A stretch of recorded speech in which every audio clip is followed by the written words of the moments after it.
Hello বন্ধুরা, সবাই কেমন আছো? আশা করছি সবাই খুব ভালো আছো। টুম্পাস ক্রিয়েটিভিটি চ্যানেলে তোমাদের সবাইকে প্রতিদিনের মতো আবারও স্বাগত। তো চলো পুরো ভিডিওটা দেখতে থাকো। আজকে তোমাদের সাথে শেয়ার করতে চলেছি আমি ডিমের কারি রেসিপি।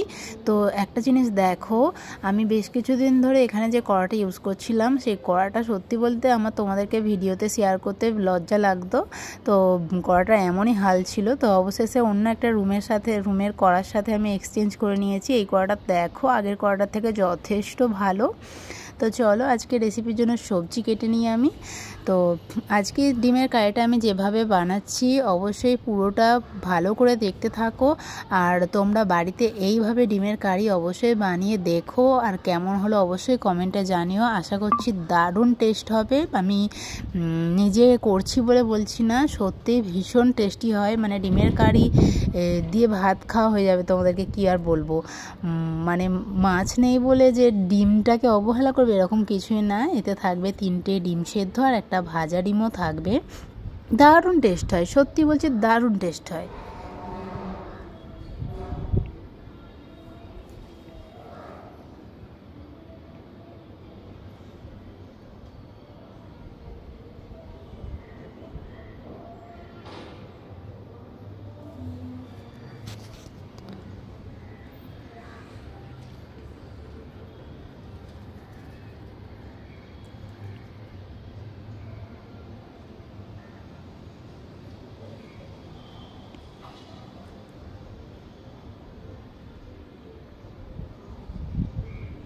তো আলুগুলোকে এইভাবে আমি ডুমো ডুমো করে কেটে নিয়েছি দেখো।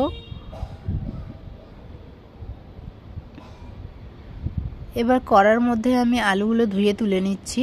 আলু আর ডিম আমি একসাথে সেদ্ধ করে নেব, সেদ্ধ করে জলটা ফেলে দেব।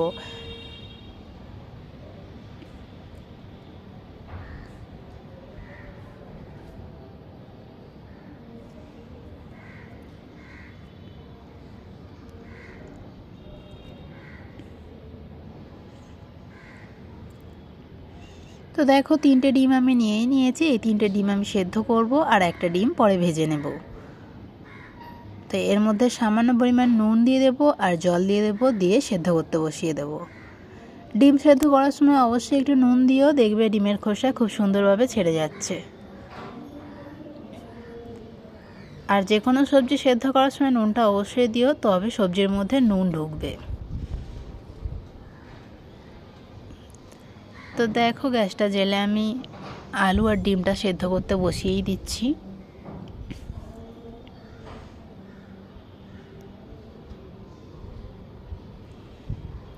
এদিকে আমি ডিমের কারির জন্য আদার্স উপকরণগুলো কেটে নিচ্ছি।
পেঁয়াজ আমার কাটা হয়ে গেছে, এবার আমি টমেটো কেটে নেব। তো এখান থেকে টমেটোগুলো নিয়েছিলাম, প্লাস্টিকের মধ্যে রেখেছিলাম, ভুলে গেছিলাম বাইরে বার করে রাখতে, যার কারণে এক সাইড করে একটু গলে মতো গেছে। তাই টমেটোর এক সাইডটা বাদ দিয়ে বাকি টমেটোটা আমি নিয়ে নেব। এই রেসিপিতে আমরা একটা টমেটো ইউজ করলেই হয়ে যেত, যেহেতু টমেটোটার এক সাইড করে একটু নষ্ট মতো হয়ে গেছে, তাই 2টো টমেটো আমি নিয়ে নিচ্ছি।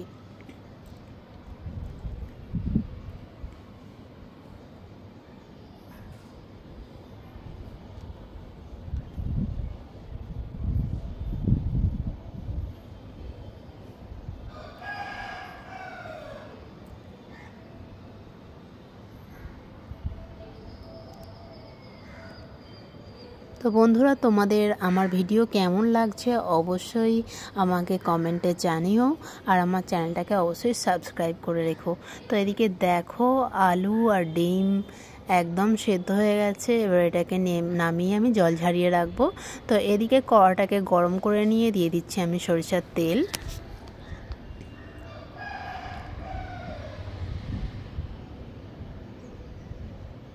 তেলের মধ্যে দিয়ে দেবো আমি সামান্য পরিমাণ নুন আর হলুদ গুঁড়ো। এবার এর মধ্যে সেদ্ধ করে রাখা ডিমগুলো আমি ভেজে নেব।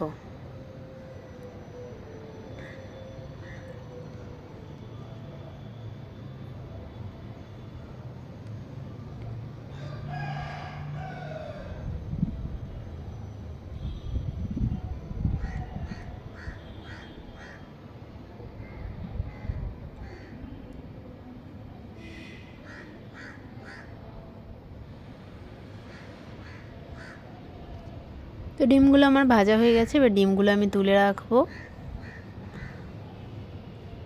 এবার এই তেলের মধ্যেই আমি আরও একটা ডিমের অমলেট বানিয়ে নেব।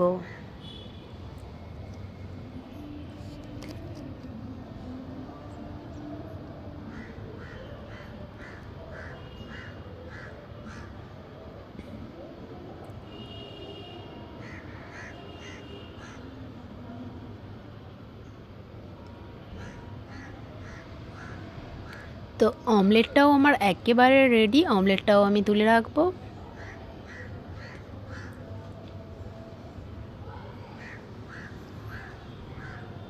এবার কড়ার মধ্যে আরও একটু তেল আমি দিয়ে দেব।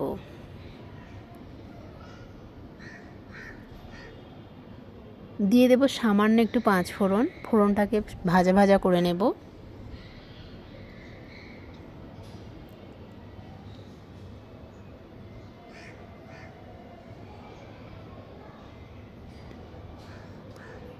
এবার দিয়ে দেব পেঁয়াজ কুচি।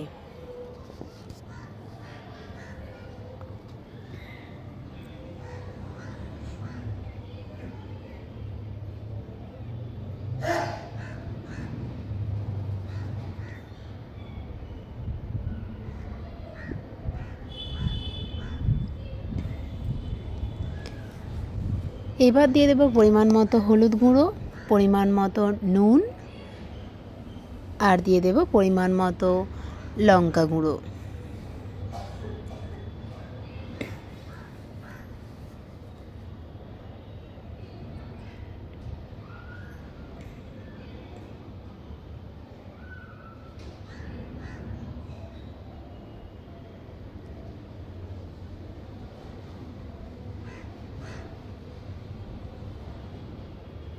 এবার এর মধ্যে দিয়ে দিলাম টমেটোটা। পেঁয়াজ আর টমেটোটা বেশ ভালো করে ভেজে নেব।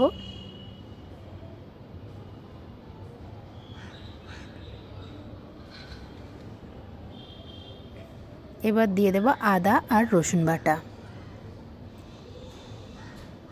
পুরো মশলাটাকে খুব ভালো করে কষে নেব।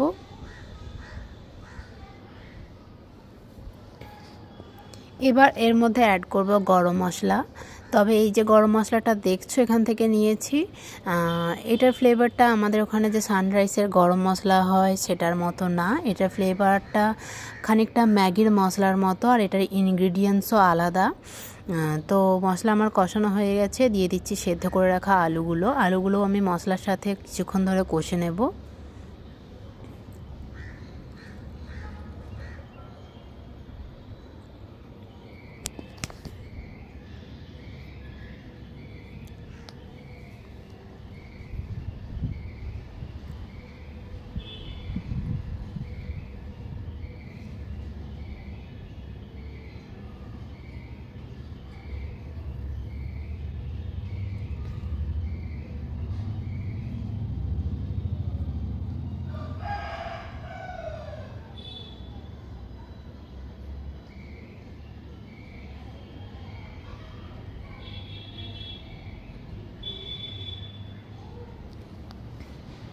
তো কষানো আমার একেবারে রেডি। এবার এর মধ্যে দিয়ে দিচ্ছি বেশ খানিকটা জল, তবে খুব বেশি জল আমি ইউজ করব না, কারণ আজকে ডিমের কারি রেসিপিটা একদম মাখা মাখা করব। তো ঝোল খুব ভালো করেই ফুটে গেছে দেখতেই পাচ্ছ। এর উপরে আমি দিয়ে দেবো সামান্য একটু চিনি। চিনিটা দিলে কি হয়, ডিমের কারির টেস্ট আর ফ্লেভারটা দারুণ আসে। তো এবার উপর থেকে দিয়ে দেবো সেদ্ধ করে রাখা ডিমগুলো আর ডিমের অমলেটটা। তো ডিমগুলো দিয়ে খুব বেশি না, মোটামুটি 5 থেকে 7 মিনিট মতো আমি ফুটিয়ে নেব। ফুটিয়ে নিলেই রেডি আজকের স্পেশাল ডিমের কারি রেসিপি। তো এই রেসিপিটা তোমাদের কেমন লাগলো অবশ্যই কমেন্ট করে জানিও, আর বন্ধুদের সাথে অবশ্যই শেয়ার করে দিও। আর আমার চ্যানেলটাকে সাবস্ক্রাইব করতে একদম ভুলো না। আমার চ্যানেলটাকে সাবস্ক্রাইব করে রেখো যাতে নিত্য নতুন ভিডিও অবশ্যই তোমরা পাও।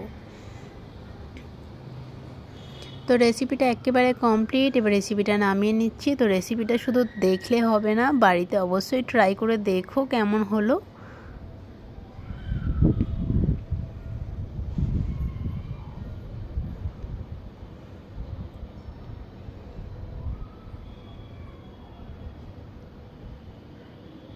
কেমন লাগছে? লোভ লাগছে না? তো যাই হোক, এবার আমি খেতে বসে গেছি স্নান সেরে। দারুণ মাখা মাখা ডিমের কারি, ভীষণ টেস্টি, মানে না খেলে বোঝাতে পারা যাবে না। উফ, সত্যি দারুণ, ভীষণ।